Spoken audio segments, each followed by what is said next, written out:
alaihissalam turun kepada Rasul mengabarkan, siapapun orang yang berbuat maksiat seumur hidupnya dan dia adalah umatmu, 1 tahun sebelum meninggal dia minta ampun kepada Allah, Allah akan ampuni semuanya. Rasulullah bilang apa? Aduh malaikat Jibril, kelamaan. Balik kepada Allah. Rasulullah tahu kualitas umatnya.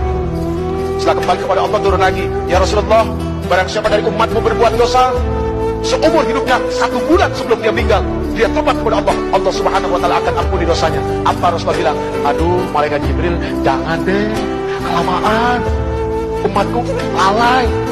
Kembali lagi kepada Allah, turun lagi, ya Rasulullah, barang siapa dari umatmu dia berbuat dosa seumur hidupnya, 1 minggu sebelum meninggal dia bertobat kepada Allah, Allah akan ampuni. Tapi apa yang dikatakan Rasulullah SAW? Aduh jangan, malaikat Jibril jangan, umatmu lalai. Lihat, sayang gak Rasulullah sama kita, cinta gak Rasulullah sama kita. Akhirnya kembali lagi kepada Allah, lalu kemudian turun, ya Rasulullah, Allah